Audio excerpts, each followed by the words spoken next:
Good afternoon, everybody. Welcome to the CTA stage. I'm Tyler Souters with the Consumer Technology Association. We are the owner and producer of CES, and we are so glad you're here to join us. And thanks for being here for Gary's Book Club. Joining us now, a pair of authors that may catch your eye. It's not hard to forget these guys. The book is Digital Sense. The authors to my immediate left, Chris Snook. To my farther left, Travis Wright. Digital Sense is the common sense approach to effectively blending, ready for this? Social business strategy, marketing technology, and consumer experience. So this is very much in the wheelhouse of the business-to-business discussion that happens here at CES. So guys, welcome. So glad you're here. We're happy to be here. You guys hit the bio. You've done so much besides just write books. So Travis, let's start with you. Right on. So, I'm a marketing technologist by trade. I have an agency in Kansas City called CCP Digital, and so we do a lot of different, marketing, strategies and helping out brands along the way. And as this whole space has evolved, especially with all these marketing technologies that have popped up over these last few years, it's really understanding that. And I was the global digital strategist at Symantec for the Norton brand. Mm-hmm. And so while I was there, I saw all of these changes and how siloed a lot of these organizations were, and how these different technologies could help, but they weren't talking to one another. And I was like, man, there needs to be somebody who can be a Sherpa to kind of help people understand this whole space. And so sort of evolved from there, yeah. So Chris, if you can't tell, sun's out, guns out, former football player. But that it's embarrassing me right out of the gate. I'm trying hard. No, you've also have a very diverse background, from marketing experience to public speaking and leadership. Talk about that. Yeah, I mean, in 1999, I read a book and decided to become an entrepreneur, and I didn't know what that was, and it wasn't cool. It meant you couldn't get a job, basically. And and so, 20 years later, or whatever it is. You still don't have a job. I still don't have a job. So at least now you can actually eat and learn how to make money without one of those. But no, it's been a fun ride. It's been bumpy. We've had some wins and had some losses, but I think we live in the most exciting decade that humanity's ever existed, and I feel like I'm 25 and I got 20 years of experience under my belt, and I get to work with this guy and several of the people in the audience here, from Loeb Enterprises to Bond Ventures to Meticulosity and Elevated. So we've got some friends here and out to support us, and I'm fired up. It's great. So anyway, I'm an ex-football player who needed to fill a passion with something that wouldn't ever cause me to retire, and business became that. Well, I'm rather serious about your football background, because your book has been described as a playbook, right? So stretch out that analogy a little bit for me. This is a playbook not just for marketers, but for all the levels who have to work with marketing teams internally, right? Yeah, so I think as human beings, like if you guys can hear us in the audience, or if you're listening to this on the live stream, the purpose of this book was very simple. As Travis mentioned, this is a very complex world. It's compounding daily, and leaders of organizations and people inside of those organizations trying to just do their job are facing an immense amount of headwind and in understanding and in competitiveness and everything. And so what we know is this: human beings think in pictures, and without a common picture, none of us can see the same thing. So if I say, think of your refrigerator, Tyler, you can have a very clear picture in your mind without me telling you that's immediate, and you can see whether it's stainless steel or glass, or whether it's one of these smart ones that's in here. And if I say, does it open left or right, you're visualizing that. And everyone here who's listening to me is going, no, mine's right to left, or mine's got dual. And we see our emotional response. So whatever we have an emotional engagement in is what we see. If I say, see your car, you'll tell me the color, the leather, whatever it is. And if I told you to go find my car, you're screwed, right? Because there's 185,000 people out there, there's 8 million cars out there, and if you don't know exactly what my car looks like, you're not finding it. And what organizations face today is they have to put the customer experience first, but if you ask 10 people in a company, what does customer experience mean to you, they will have 10 different answers. And so all we really tried to do with Digital Sense was help create a framework called the Experience Marketing Framework, but that a company could build their playbook, whatever that means to them, culture, right, whatever that means, with a common picture. And so that's what the book will help companies do. Excellent. Travis, question for you, and this is Chris's words, but I think it applies to you both. We wrote this for anyone in an organization who wants to lead their team, and I think most importantly, get results. All right? Kind of some business terminology, or at least a business approach there. What does that mean to you in real world terms?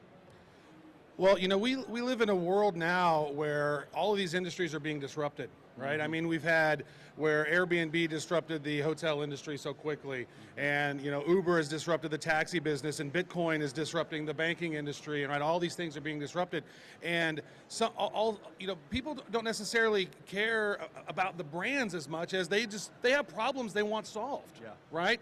They have a specific problem. They don't care who solves their problem. They just want their problem solved. Now, if somebody else comes along and can solve that problem better for them tomorrow, they're going to leave in droves to go to that other one. So if you want results, like how do you keep your customers happy? How do you keep your customers engaged? How do you turn your customers into advocates of your brand and evangelists of your brand, right? Because so many people can just, today, in this day and age, everybody has a smartphone. They can go on Twitter and just grump and moan about whatever they're upset about and let the world know about it. And a lot of these people have a lot of influence. And so they can sway opinions. And you upset the wrong person, that can have a negative impact on your bottom line. So when we talk about getting results, it's like, how do you sculpt your business around customer experience? How do you teach your team and your company to have empathy for your customers? Because customers are the lifeblood of your business. Right. If you don't have customers, you're done.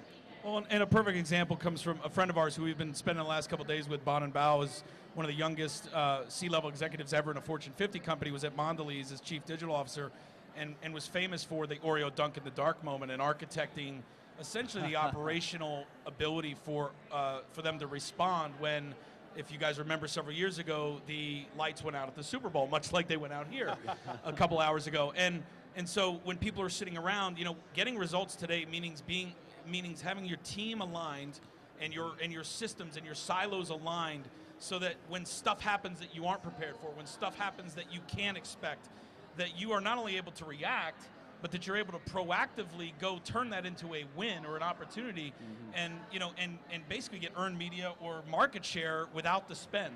And so I think results really comes down to your ability to be prepared for anything, and more importantly, your team's ability to pivot in real time together. And that takes a framework, that takes an infrastructure, and that takes a plan that is nimble and at the same time very specific and knows where its end game is. Yeah, you have to prepare well ahead of time to react quickly, right? You can't react in real time. If you haven't noticed, Travis is from Kansas City. That's why the Royals hat is on. Sporting the royal blue. KC represent. Thank you. All right, let's talk about the other professional team in Kansas City, the Chiefs. One of the case studies, not about the playoff loss, an 18-point blown lead. Well, maybe that's a different conversation. But about the Save Our Chiefs moment. This is a case study that you all call out early in the book. And the term tweet-storm is thrown around in there accurately as well. Walk us through what happened, if you would, and then also what you all take away from that. Right, so back in 2012, the Chiefs were pretty bad, and they started out the season, they got blown out by the Falcons, and so I was talking to one of my friends that I've known since 5th grade, and he was like, we're like $30 million under the salary cap again, like the 4th or 5th year in a row, and I was like, oh yeah, you're right, I'm going to tweet that. And so I tweeted out, I said, I'm not much of a KC Chiefs fan anymore. The yearly $30 million under the salary cap is BS. Greedy owners can FO. CC at NFL. Not a very nice tweet. I wasn't pleasant. I was grumpy. I was angry at the whole scenario. But I didn't rail on them. I didn't send tweet after tweet, and here's why I'm mad. And you didn't trump them. Yeah, I didn't do that. And then so 3 minutes later, the Chiefs send me a private message, and it said, you should get your facts straight. It's your choice to be a fan. CC, get a clue. And then when they told me to get a clue, I was like, did they just tell me to get a clue? Oh, whoa. And so I took a screen cap of that, and then I tweeted it out. And then that created this whole Twitter social storm that was really crazy, which then ended up culminating with working with some other disgruntled Chiefs fans, and we created this whole movement. Were they hard to find by chance? Yeah, very hard to find disgruntled Chiefs fans. They're very, very rare. And so we created this movement called Save Our Chiefs. And the whole year we actually raised money. We flew banners over Arrowhead, said we deserve more, fire the general manager, et cetera, all this different stuff. We flew banners over every game, and we did this blackout Arrowhead, and so everybody came to the stadium dressed in black, and so it was just amazing how one tweet, and then escalation of that We engaged the community, and then we ended up facilitating change within the organization. They ended up firing the general manager, firing the coaching staff, bringing on a whole brand new staff, and apparently it really still doesn't matter because we still lose playoff games. So I don't know. It didn't really matter overall, I guess. I'll take that back. It was a good effort, though. It was a good try. It was a good try. Well, I want to turn that around to you, Chris, because that's a very deliberate and emotional action and response, right? But you all also write about what you call the sixth sense intuition, right? So from digital sense to a sixth sense. And that, in your words, if I could paraphrase, sometimes your gut feeling is a very valuable tool to go with. Yeah, I mean, it is, and I think as an organization, though, how do you manufacture that? How do you create predictability around that? And so what we talk about a lot is the need for empathy mapping. You'll read a lot, probably, if you're, studying this stuff today about EQ and emotional intelligence and how that's the next thing. But, the simple layman's term, the football player version of that, right, is human, right? Is let's be human to each other. And so the way you do that is you think about your end user or your customer, and you try and empathize with what is it like, so what is it like when they're trying to find a cab at CES, right? Like, and what does that feel like? And then what do they think? And then what do they say? And then what do they do? And so when you can map to what does a person think, feel, say, and do in any given moment, then you can start to look at how you've architected your experience, your solution, your wayfinding, your whatever, right? Right. And you can put in solutions that are human because you've actually put yourself in those shoes versus saying, what's the most profitable, what's the most efficient, right? What do we think makes sense? Yeah. Like, it doesn't matter what you think. It matters what the person who you care about separating their money from their wallet with consistently with you versus the other person, right, or the other brand. How do you humanize yourself to them, knowing that they're overwhelmed, they're in many cases today, unfortunately, underskilled, they're overreactive, and in some ways maybe even frightened, right? And so how can you humanize your experience and that's really what that's about, because the gut level is a good sense of something's off, but even that can trick us now because we're so dependent on technology. So the way to get out of that is just go think, feel, say, and do. What would I do? What would they do? And then have we built something that makes sense for that? And if we have, then how do we use technology or marketing or whatever to support those touch points? Right. Not the other way around. Not, hey, that's cool, so let's implement that and hope that it's human. Like, no, use technology and, love people. Yeah, let me add on to that, because what's interesting is in the American culture, we're so tied to the quarterly reports. Right, every 3 months we got to make sure our stock report. We got to make sure our earnings are at a certain level.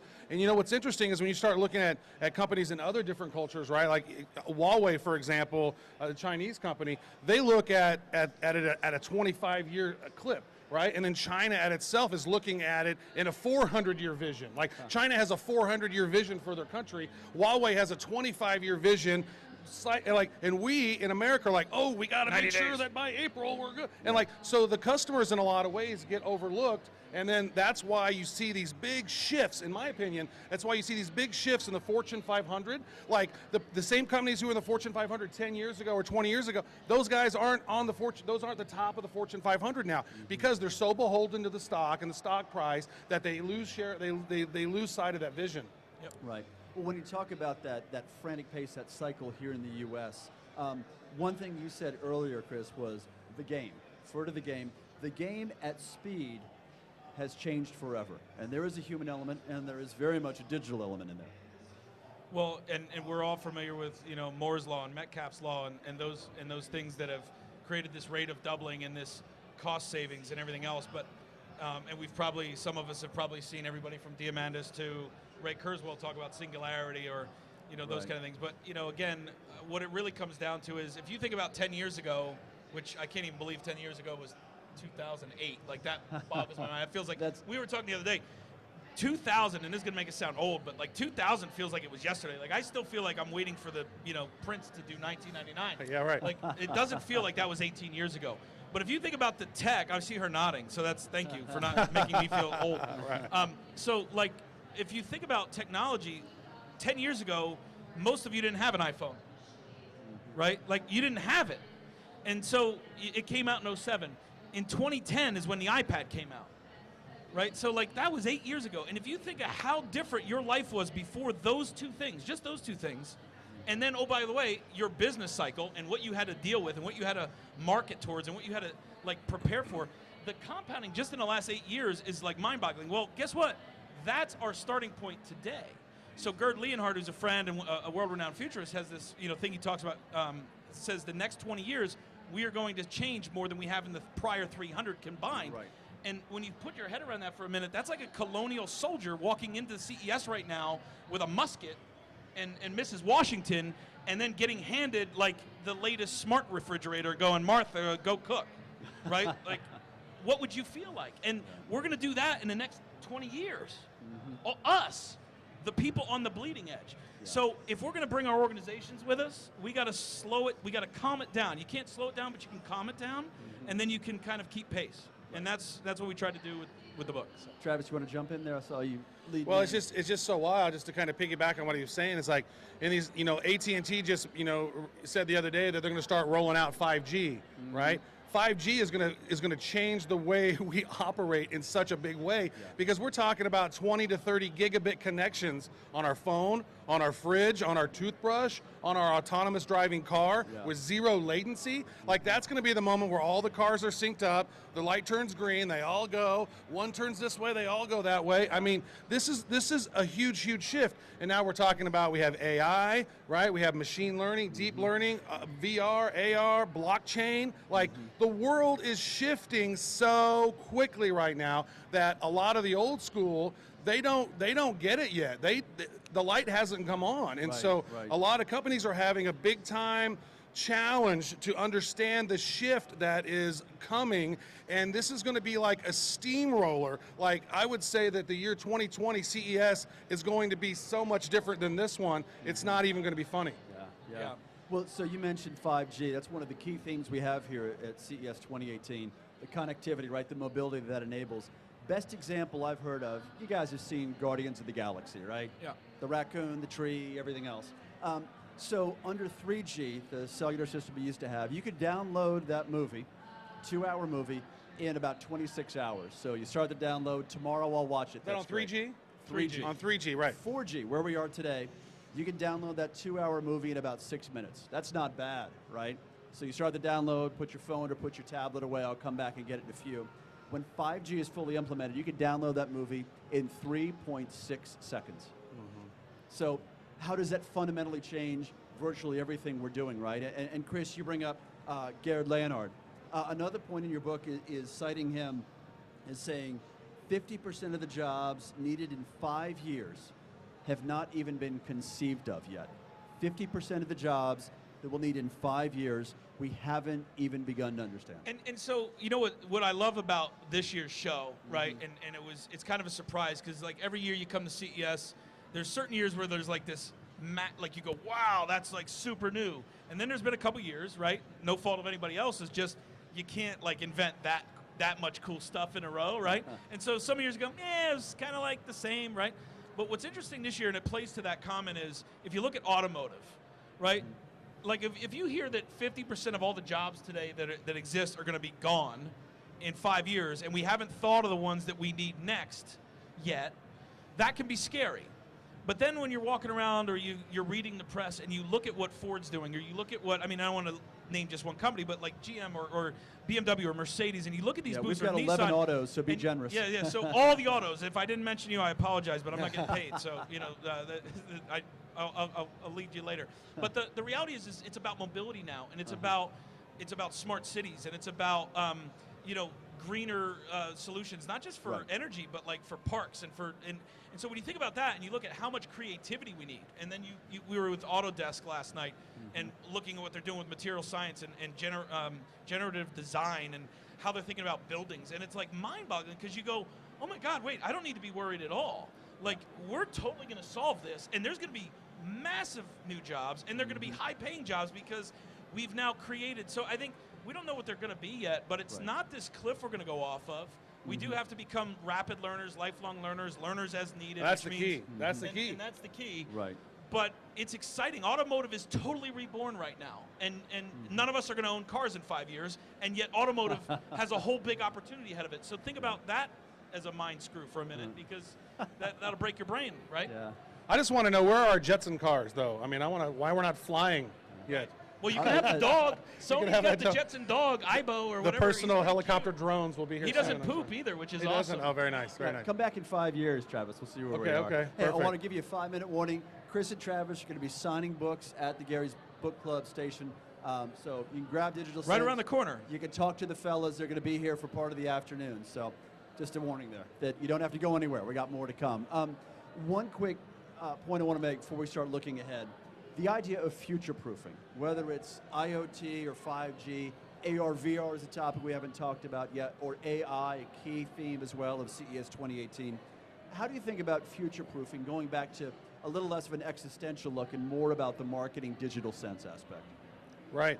Well, I think that, people within the organization, first of all, they have to spend some resources to start understanding it, right?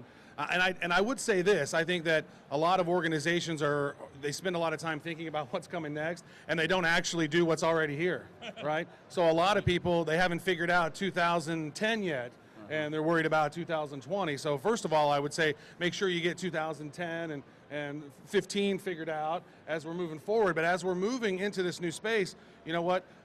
A lot of these companies need to spend some money on R&D to figure out how, and research to see how this is going to impact their customers. But then again, you frame it around the experience and you say, well, how is AI with our business? How can this impact our customers? What are our customers going to want? When we're talking about AR and VR, and you think about your commercial enterprise applications, like how is that going to impact our customers? And you view it through that lens, and using our framework to help to really place in a process to help to ensure that the future's not going to pass you by. You don't want to be one of those companies that was a Fortune 10 and now you're irrelevant and gone. You don't want to be Sears.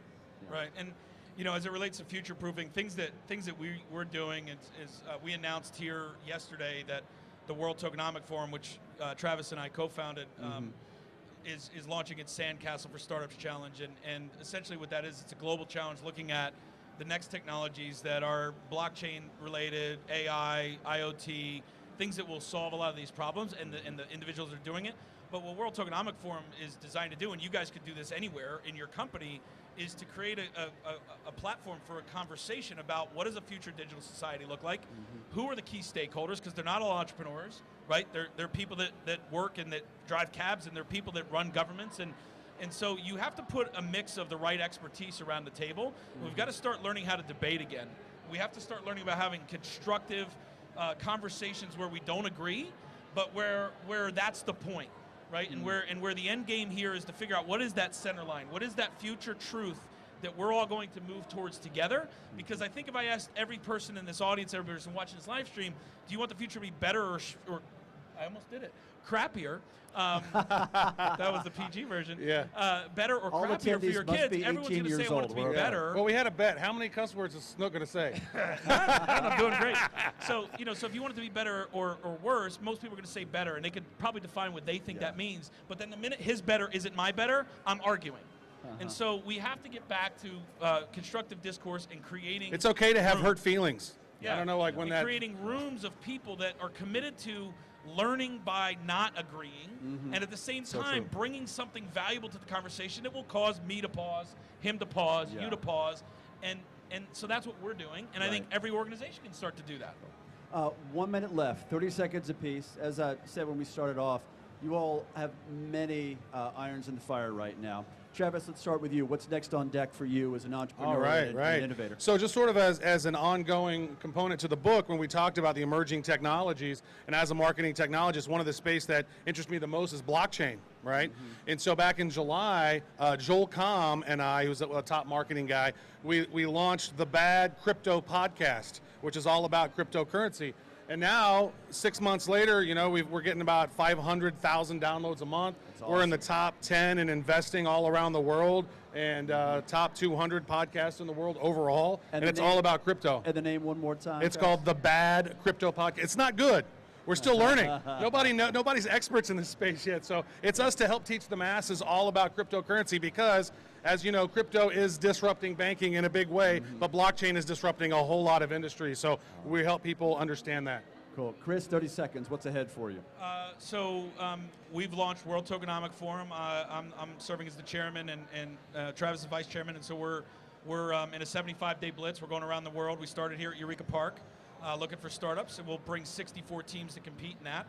I've got a new book coming out at the end of March called Rebooting Retail with Danny DiMichele, another partner of mine in an agency that's in our portfolio, and that will really be taking what Travis and I started with Digital Sense, and then applying those new rules of moving product, retaining brand equity, and profiting off customer delight for CPGs and retail-related businesses, and hopefully, having a bigger family in 2018. So, Man, that's what's on my plate. You guys don't stop. The book is Digital Sense. The authors are Travis Wright and Chris Snook. As you can see, very interesting guys.